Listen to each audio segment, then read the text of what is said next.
It's been 29 days. That's how long it's been since I last heard from Drew. He was my best friend. The kind of person who sent you weird Reddit links at 3 a.m. and dared you to look them up. The kind of person who always wanted to know more, especially about things no one should. I think that's what killed him. Or took him. Or whatever happened in that rotted out town. He left me a voicemail. One I didn't get until it was too late. The one thing he said was, if I stop answering, don't look for me. But if you do, don't believe anything wearing my face. That was it. I thought it was a joke. He was into all that folklore shit. Appalachian disappearances, ghost towns, cursed threads. I never thought he'd actually go to one of those places. Never thought I'd have to file a missing persons report for the guy who once made me drive 2 hours just to see a haunted gas station. But then I found his laptop. Burnt, smashed, but not gone. Drew was paranoid, sure, but he was also obsessive. He backed up everything. Cloud, external, even a cheap SD card he duct taped to the inside of his air vent. That's where I found the backup folder. It was just called If I'm Gone. Inside were screenshots, forum threads, photos of that one house in Cinder Hollow, coordinates, motion cam stills, even a blurry selfie. Drew, pale as hell, standing outside what looked like a collapsed well. And one last file. A video, time-stamped 3:09 a.m.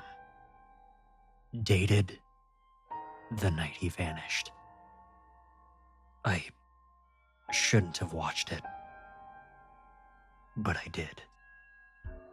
The screen was pitch black at first, just audio, wet breathing, whispers, too many voices speaking all at once. And one of them was mine. My voice, saying things I've never said. Then the screen flickered, and for one split second, I saw Drew's face. Or something that looked like Drew. Except it was smiling too wide, and it didn't blink. That was 3 days ago.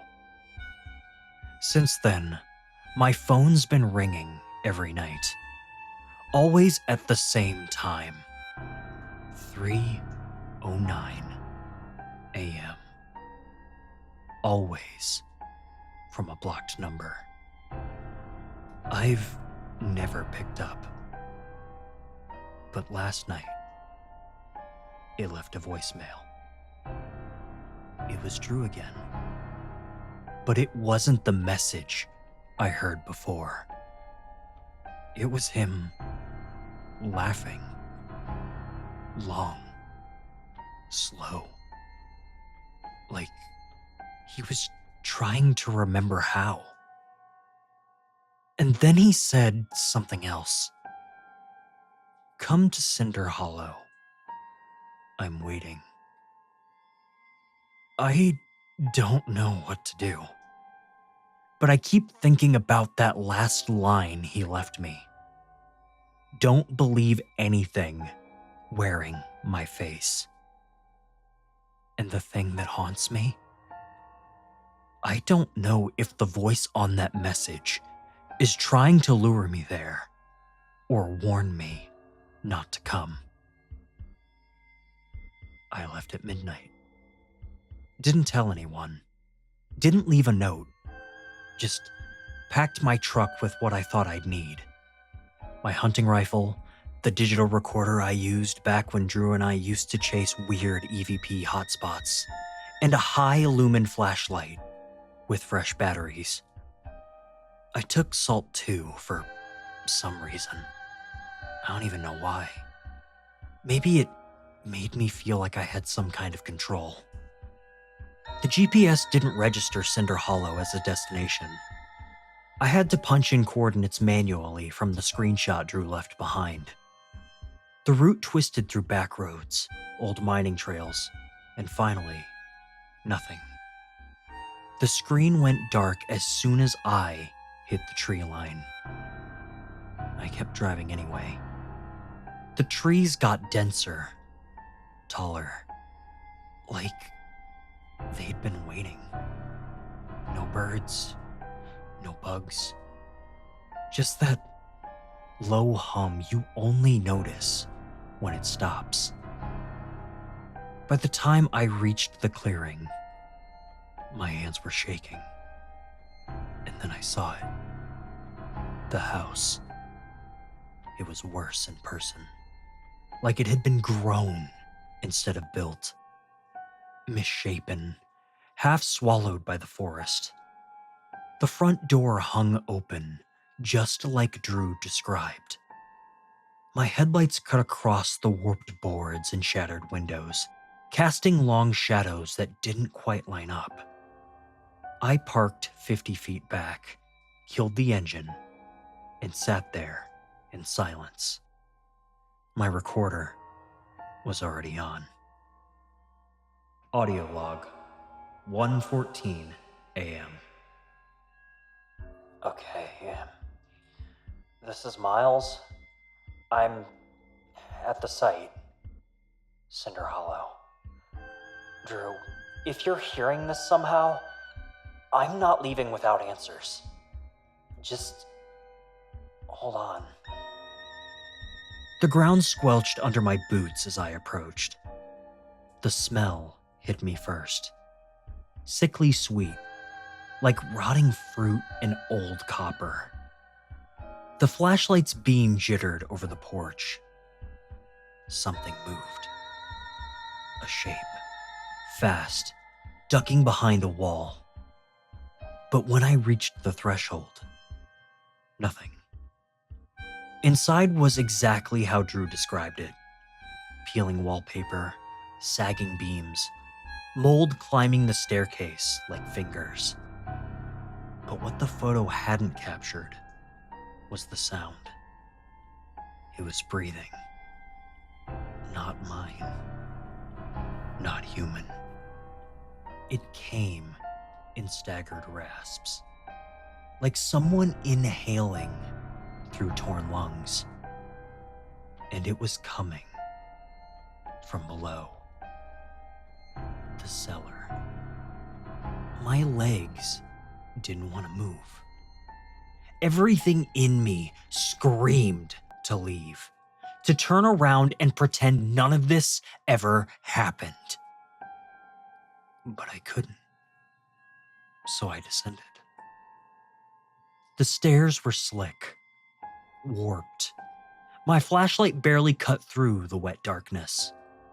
Moss lined the walls, but under the moss were scratches. Deep gouges, like something had tried to claw its way out. And then I saw the well. It pulsed. That's the only way I can describe it. Not physically, but in my mind. Like it was drawing something out of me. Memory. Fear. My thoughts began to thin. I stepped closer. Audio log, 1:29 a.m. It's here. The well. Just like in the photo. Stones look wet. covered in handprints? Yeah, they're human. Brown, red, some are fresh. I aimed the rifle down into the well. Nothing. Then, my flashlight flickered, and I heard it. Drew's voice. Miles? You came. I froze. I didn't think you would. I tried to warn you. My lips moved before I could stop them. Where are you? Silence. Then, right behind you. I spun. Nothing. But the air felt wrong. Heavy. Familiar. My flashlight flickered again. And for half a second, I saw my reflection in the well. Except, it wasn't me. Not exactly. The thing staring back blinked too slowly, smiled too wide. Its skin twitched like it didn't fit right. And then it spoke in my voice. Why did you look for me? My recorder dropped from my hand and clattered on the stone. My breath caught. The figure in the reflection wasn't alone. Drew was there too, or something like him.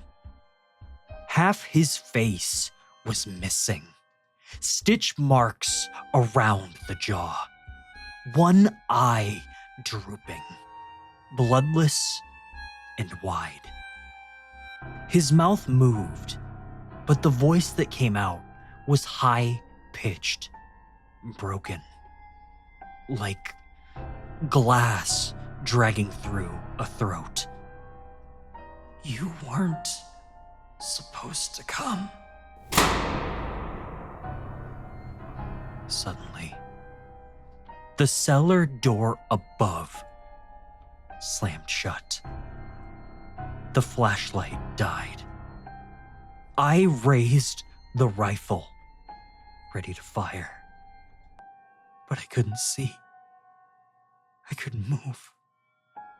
The air pressed against my chest, suffocating and wet. Then, the voices started again. All of them. Hundreds. Some I recognized, some I didn't. Some were me. All whispering the same thing. Give us your skin. The chorus of voices closed in, growing louder, sharper. My fingers found the trigger, and I squeezed. The rifle cracked like thunder. The flash of muzzle light lit the cellar for a split second. And in that flicker, I saw them. Figures. Crowding the walls, hanging from the ceiling, pressed between the stones like meat stuffed into old skin. All of them wearing faces. Some familiar, some wrong. One was me. Another round, then another. The things didn't scream. They shuddered, like their disguises couldn't hold under the sound. One fell from the ceiling and landed in a twitching pile of flesh. I turned and ran. The stairs bent under me. The wood groaned, and something grabbed my ankle. Long, pale fingers with too many joints. I kicked free and threw myself through the cellar door. It slammed behind me. I ran without thinking, through the hall, out the door, into the woods.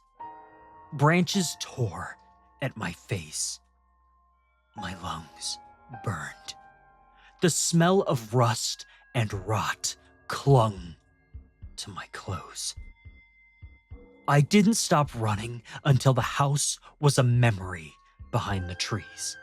And even then, I kept going. When I finally reached my truck, the cab light was on. The door was open. And sitting in the passenger seat was my recorder, still on. Audio log unknown. You weren't supposed to come back, Miles. I didn't listen to the rest. I drove. Didn't care where. I just needed distance. Asphalt, lights, people. I crossed state lines before sunrise. I've been home for 2 days now. But I don't think I left it behind. My rifle, scratched, bent.